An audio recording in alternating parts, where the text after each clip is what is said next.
बिस्मिल्लाहिर्रहमानिर्रहीम अस्सलामुअलैकुम रहमतुल्लाह। पाकिस्तान और इंडिया के दरमियान जो जंग हुई वो जिस तरीके से पाकिस्तान की आर्मी ने और पाकिस्तान की एयरफोर्स ने, बल्कि तीनों तीनों जो पाकिस्तान की आर्म्ड फोर्सेस हैं, जिसके अंदर पाकिस्तान की आर्मी भी शामिल है, नेवी भी शामिल है और एयरफोर्स भी शामिल है, तीनों ने जो काम किया, किरदार अदा किया, उसकी वजह से आज इस खत्ते के अंदर तमाम बड़ी बड़ी ताकतें, इस खत्ते के अंदर बहुत बड़ी बड़ी ताकतें मौजूद हैं, जिसमें चीन भी शामिल है, ईरान भी है, अफ़गानिस्तान भी है, जिसमें श्रीलंका भी है, बांग्लादेश भी है, फिर कुछ सेंट्रल एशियन जो स्टेट्स हैं, रियासतें हैं, अज़रबैजान, तुर्कमानिस्तान, उज़्बेकिस्तान, इस तरह की जो रियासतें हैं, इसके अलावा कुछ अरब ममालिक की रियासतें, इनके जो टॉप लेवल की मिलिट्री कमान है, यानी डिफेंस स्टाफ लेवल की, वो ही टॉप लेवल की जो मिलिट्री कमान होती है, वो इस्लामाबाद के अंदर आई है, इस्लामाबाद के अंदर बैठी है।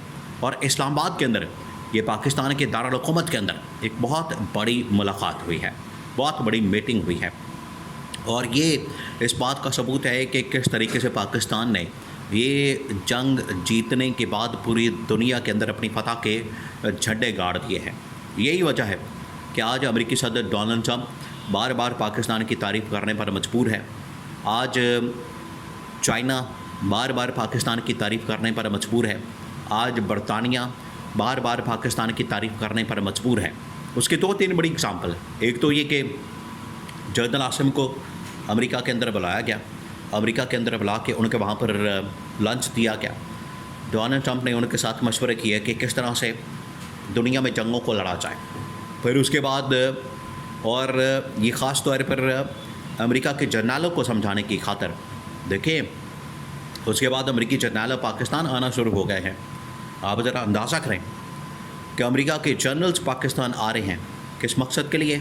ट्रेनिंग के लिए, दो तरफ़ा प्रोग्राम के लिए, ट्रेनिंग प्रोग्राम के लिए, ये तमाम के तमाम स्ट्रैटेजी हासिल करने के लिए, जंग की हिकमत अमली हासिल करने के लिए कि आप किस तरह से हिकमत अमली बना के सेकंड्स के अंदर, मिनटों के अंदर या दिनों के अंदर या 24 घंटों के अंदर अंदर ये वो पाकिस्तान का मंजर याद करें, आप इमेजिन करें कि पाकिस्तान ने जब सुबह सवेरे जवाब दिया था फजर के बाद बनियानुल मरसूस का ऑपरेशन लॉन्च करके, तो किस तरह से इंडिया फिर भागने पर मजबूर हुआ।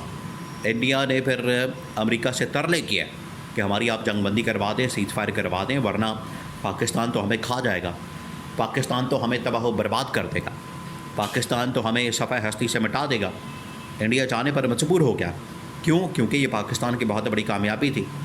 और ये फजर के बाद 4-5 बजे का वक्त था और सुबह 8 बजे, यानी 3-4 घंटों की गेम थी कि सुबह 8-9 बजे इंडिया जो है मजबूर हो गया था सीज फायर करने के लिए और मुसलसल फिर अमेरिका से तरले कर रहा था कि हमारे पाकिस्तान के साथ सीज फायर करवा दें। अरब ममालिक भी बीच में शामिल थे। आज इसी गर्ज से देखिए फिर अमेरिका ने अपने जर्नल पाकिस्तान के अंदर भेजे हैं कि जाके मुलाकात करें जनरल आसिम के साथ, पाकिस्तान की फ़ौज के साथ, आर्मी के साथ, फोर्स के साथ, एयरफोर्स के साथ, नेवी के साथ, और उनसे कुछ सीखें, सबक हासिल करें। आज आखिरकार पाकिस्तान के अंदर तमाम जो इलाकाई ताकतें हैं, इस खत्ते के, इस रीजन के जितने ममालिक की टॉप मिलिट्री कमांड है, वो आखिरकार पहुंची है पाकिस्तान में, दारुल हुकूमत इस्लामाबाद में, और आके उन्होंने मुलाकात की है, आके उन्होंने यहाँ पर मीटिंग की है। अब ये जो मुलाकात हुई है, इसके पीछे 2-3 मकसद हैं, बड़े अहम तरीन हैं।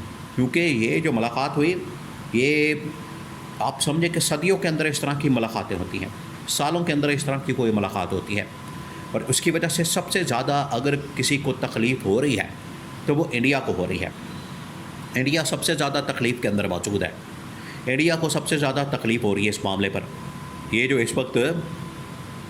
इस वक्त पाकिस्तान में जितनी बड़ी बड़ी कॉन्फ्रेंसेस, बड़े बड़े सेमिनार और अमेरिकी जर्नलों का पाकिस्तान आना, और फिर उसके बाद इस खत्ते के इलाकाई जितनी ताकतें मौजूद हैं उनकी टॉप मिलिट्री कमान का पाकिस्तान आना, अब 2-3 इसके मकसद हैं। सबसे पहली बात ये कि ये जो दारुल हुकूमत इस्लामाबाद के अंदर एक बड़ी chief of defence staff level की कॉन्फ्रेंस मुनक़िद हुई। इसमें चीन ने, अफ़गानिस्तान ने, ईरान ने, अज़रबैजान ने, तुर्की ने, बांग्लादेश ने, श्रीलंका ने, इन बड़े बड़े ममालिक की जो टॉप मिलिट्री कमान, टॉप लेवल की जो होती है, एक तो उनके तमाम के तमाम टॉप मिलिट्री कमान के लोग आए, 5-5 10-10 लोगों पर मुश्तमिल डेलीगेशन पाकिस्तान के अंदर पहुँचे और आके उन्होंने फिर पाकिस्तान के जो टॉप मिलिट्री कमांड है, जिसमें पाकिस्तान की आर्मी, पाकिस्तान की नेवी, पाकिस्तान की एयरफोर्स शामिल थी, और उनसे ये लर्न करने की कोशिश की है कि आपने किस तरह से इंडिया को 3-4 घंटों में, ये 3-4 घंटे की बात नहीं थी, इससे पहले मुसलसल 4 दिन पाकिस्तान के ऊपर हमले किए गए, पाकिस्तान ने उसको काउंटर करके रखा, दबा के रखा, पीछे हटने पर मजबूर रखा। फिर मीडिया के अंदर भी जंग शुरू की गई, नैरेटिव की जंग, उसके ऊपर भी पाकिस्तान ने बड़ा ज़बरदस्त काउंटर किया। तो ये सिर्फ पाकिस्तान ने एक महाज के ऊपर जंग नहीं जीती या लड़ी नहीं, पाकिस्तान ने एक महाज के ऊपर जंग ना सिर्फ लड़ी बल्कि उसमें कामयाबी हासिल की। एक महाज के ऊपर नहीं थी, मीडिया के ऊपर, सोशल मीडिया के ऊपर, डिजिटल प्लेटफॉर्म्स के ऊपर, फिर एयरफोर्स की जंग, उसके बाद नेवी की, इंटेलिजेंस की, फिर ड्रोन्स की, और आज की साइबर की जंग। कितने महाज बन गए, तमाम के तमाम महाजों के ऊपर जब पाकिस्तान ने कामयाबी हासिल की, जिसकी वजह से ये तमाम इस वक्त इलाक़ाई ताकतें और अमेरिका तक पाकिस्तान आने पर मजबूर है। अभी देखिए पिछले दिनों बरतानिया के अंदर एक बहुत बड़ा वहाँ पर एयर शो मुनक़िद होता है और पाकिस्तान के जहाज़ों को, पाकिस्तान की एयरफोर्स को, पाकिस्तान के जो लड़ाका तैयारे हैं और इवन के पाकिस्तान के जो पायलट्स हैं उनको वहाँ पर बुलाया जाता है। लड़ाका तैयारों के हवाले से बड़ी बड़ी डील्स होती हैं और पाकिस्तान को ऑफ़र की जाती है, पाकिस्तान को ये कहा जाता है कि आप इस हवाले से हमारे साथ मुआहदे करें, ठेके करें, और हमें ये थंडर तैयारे, F-16 थंडर तैयारे, फिर उसके बाद मिराज तैयारे, और ये J-10C और J-35 जो पाकिस्तान कम अज़ कम बना रहा है चाइना के साथ मिलकर पाकिस्तान के अंदर, वो हमें दे। और ये अरबों खरबों डॉलर्स की डील है, अरबों खरबों डॉलर्स की। तो कितनी बड़ी कामयाबी है, और ये कामयाबी एक और मिली पाकिस्तान को। तो पहला मकसद उसका ये था कि इंडिया को जवाब दिया जा सके कि आज ये पाकिस्तान ने अपनी ताकत मनवा ली है, आज पाकिस्तान ने अपने आप को इस खत्े का एक ताकतवर मुल्क के तौर पर मनवाने के लिए ये झंडा लहरा दिया है और फ़तह के झंडे गाड़ दिए हैं। ये पहली उसकी कामयाबी। दूसरा, फिर इसके अंदर ये पैगाम दिया गया कि तमाम की तमाम अब बड़ी ताकतों की जितनी भी मिलिट्री डील्स हैं पाकिस्तान के साथ होंगी, अब पाकिस्तान के हथियार, पाकिस्तान के लड़ाका तैयारे और उनकी ट्रेनिंग के लिए भी पाकिस्तान के पायलट्स जाएंगे। और फिर उसके बाद अब ये एक किस्म का मिलिट्री इत्तेहाद पाकिस्तान के साथ कर लिया गया है।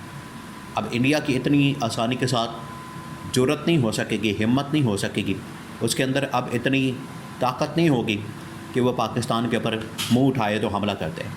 अब वो कभी भी नहीं कर सकेगा।